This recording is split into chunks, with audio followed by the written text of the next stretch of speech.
네, 한국 축구의 살아있는 전설이 다가오는 2021 시즌에 다시 그라운드로 돌아옵니다.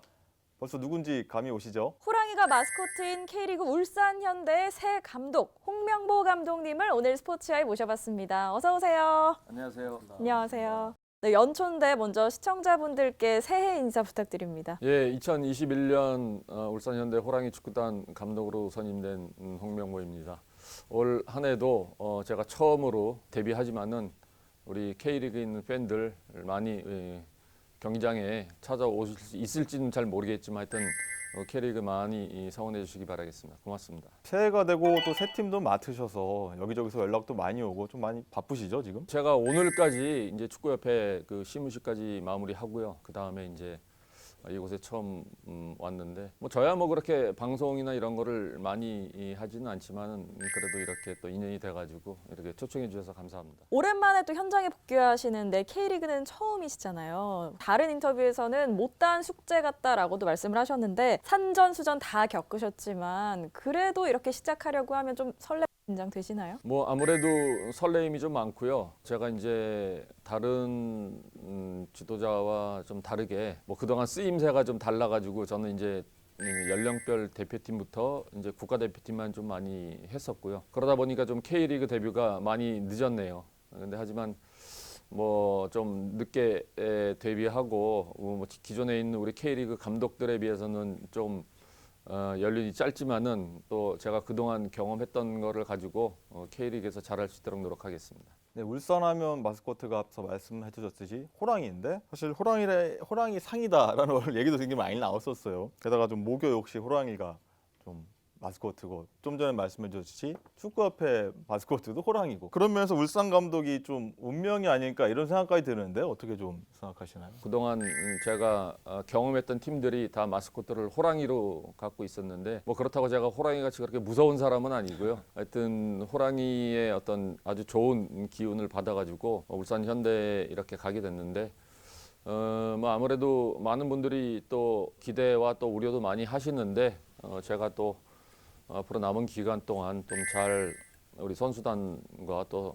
스태프들 그리고 구단과 잘 상의해서 가장 잘할 수 있는 방법을 서로 소통하면서 찾아가지고 K리그에 임하도록 하겠습니다. 지휘하시는 스타일은 또 어떨지도 궁금한데요. 어떤 지도자의 모습으로 좀 복귀를 해야겠다. 혹시 그려놓은 게 있으신가요? 일단은 뭐 제가 한 현장을 떠난 지가 한 3년이 조금 지났거든요. 뭐 그러면서 아무래도 많이 바뀐 것 같고 또 하지만 또 제가 그동안 해왔던 지도 방식이 예전부터 조금 혁신적인 게 좀 있었는데 뭐 지금은 아주 잘 맞을 거라는 생각이 들고요. 또 제가 경험했던 선수들이 지금은 이제 K리그에서 전부 다 이제 중고차급 이상이 다 돼가지고 또 제가 또 적응하는데 많이 좀 도움이 될 것 같아요. 그래서 그 선수들과 잘 소통해 가면서 하도록 하겠습니다. 오랜만에 현장에 복귀하시다 보니까 이제 어떤 축구를 하겠다라는 뭐 대략적인 건 갖고 계실 것 같은데 홍 감독님의 어떤 축구를 한 단어로 표현하자면 이런 축구 한번 표현해 볼 수 있으실까요? 머릿속에 어떤 축구를 하고 싶다라는 거는 있지만은 단어를 찾지는 못했어요. 단어는 앞으로 좀 찾아볼 건데 개인적으로는 뭐 지금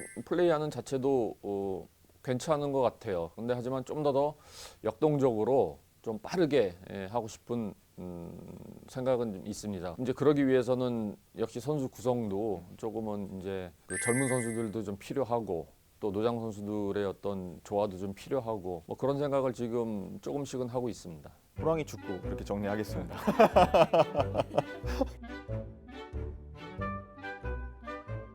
이제 선수단 훈련이 곧장 이번 주부터 들어가게 되는데 선수단한테 이제 처음 만나셔서 이제 어떤 메시지를 좀 전해주고 싶으신가요? 지난해 이제 아시아 챔피언이기 때문에 거기에 대한 자부심을 좀 가지라고 좀 얘기하고 싶고요.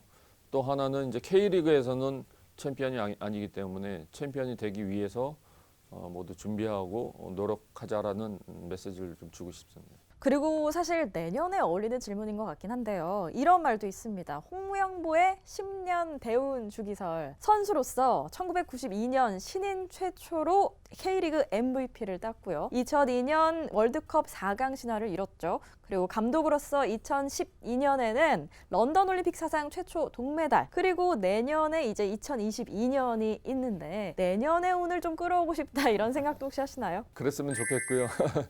물론 제가 10년마다 이렇게 성적을 냈었는데 지금 당장 이제 저한테는 중요한 건 이제 올해가 가장 중요한데 뭐 그 운이라도 좀 끌고 왔으면은 좋겠다라는 생각을 하는데 올 한 해는 저희는 뭐 확실한 목표가 있으니까요.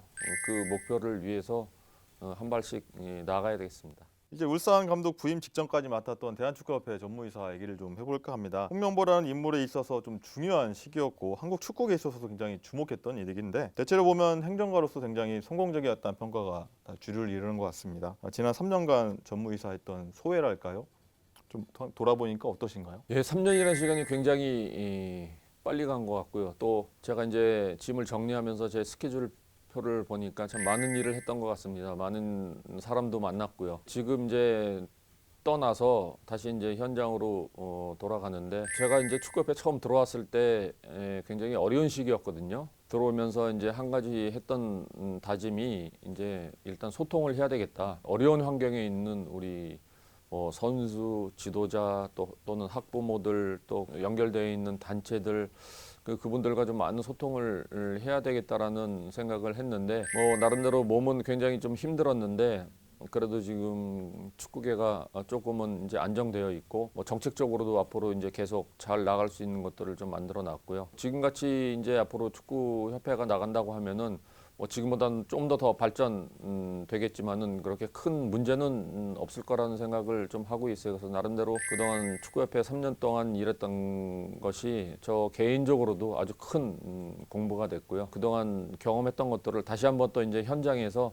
잘 활용할 수 있도록 노력하겠습니다. 플레이어로 뛰다가 현장에서 이제 한 발 물러서서 매니저 입장에서 한국 축구를 보니까 또 어떻게 보이던가요? 그동안 계속 이제 선수, 코치, 감독을 하면서 이제 현장에 있었거든요. 이제 그러다가 축구협회에서 일을 하면서 또 많은 경기를 봤던 것 같아요. 현장에 있을 때보다 더 많은 경기를 봤던 것 같아요. 국가대표 경기는 월드컵 예선이나 월드컵 본선 같은 경우는 굉장히 손에 땀을 쥐면서 봤는데 이런 K리그 같은 또 예를 들면 초중고 대회에 있는 그 우리 학생 선수들이 하는 경기를 봤을 때는 아주 편안하게 봤던 것 같아요. 이제 그러다 보니까 제가 이제 아무래도 국가대표를 가기 위해서 이제 어떻게 보면 우리 이제 연령별대 대표팀 거기에는 올림픽 대표까지 있지만은 제가 그거를 경험을 하고 나니까 조금은 앞으로 우리 한국 축구가 어느 쪽으로 가야 되겠다라는 방향 설정은 나름대로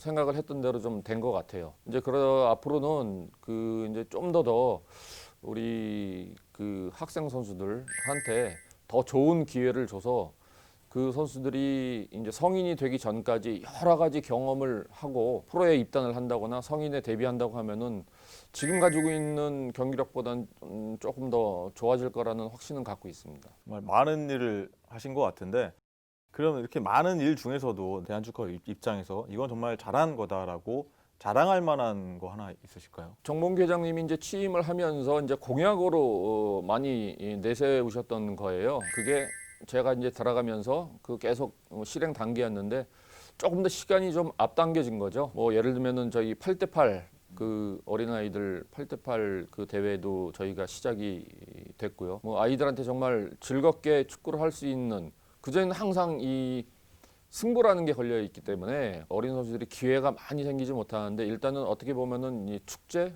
또는 페스티벌 같이 어린아이들은 와가지고 충분히 경기하고 축구에 대해서 취미를 느끼고 또 다시 돌아가가지고는 정말 축구가 다시 한번 하고 싶다라는 이제 그런 기분을 주기 위해서 또 많이 노력을 했고요. 또 반대로 이제 이 성인들 저희가 이제 디비전 시스템을 만들었어요. 그냥 쉽게 얘기하면 이제 조기 축구에 예전에 이제 하시던 분들도 저희 축구협회에서 관리를 해가지고 아주 체계적으로 그 이제 스케줄 짜서 경기를 할 수 있고 여러 가지 이 많은 우리 현장에 있는 사람들한테 많이 혜택이 돌아가는데 뭐 이거는 뭐 저뿐만이 아니라 우리 모든 대한축구협회 뭐 임직원들이 만든 노력의 결과라고 말씀드릴 수 있습니다.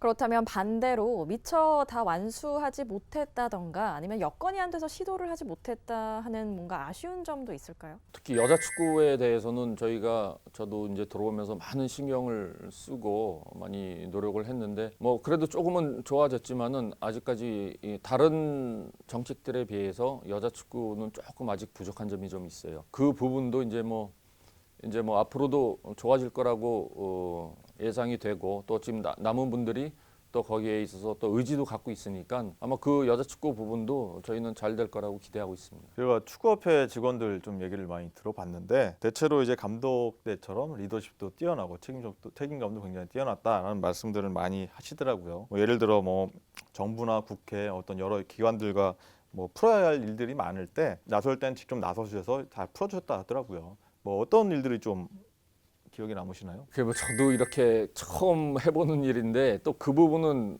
굉장히 힘들더라고요. 문체부나 대한체육회나 이런 분들하고 이제 만나가지고 축구에 대해서 설명도 해드리고 저희가 이제 당위성도 또 말씀드리고 그리고 또 이제 가끔 이제 국회의원분들 만나가지고 저희가 축구협회에서 하고 있는 일이 어떤 건지에 대해서 또 다시 설명드리고 뭐 예를 들면은 저희가 또 중요한 게 이 예산이 중요하지 않습니까? 예산을 따기 위해서는 또 기재부에 가가지고 기재부에 계신 분들한테 다시 설명하고 하여튼 계속 반복되는 설명 속에 그래도 많은 분들이 그 또 이해도 많이 해주셨고 그래서 저희가 뭐 그동안 해왔던 실적보다는 조금 뭐 정부에서 예산도 좀 많이 탔고 또 그거를 통해서 불모지에 있는 여자 축구라든지 우리 유소년 축구라든지 그런 아이들한테 혜택이 많이 돌아갔어요. 특히 이제 농어촌에 있는 우리 축구를 직접적으로 접할 수 없는 아이들한테도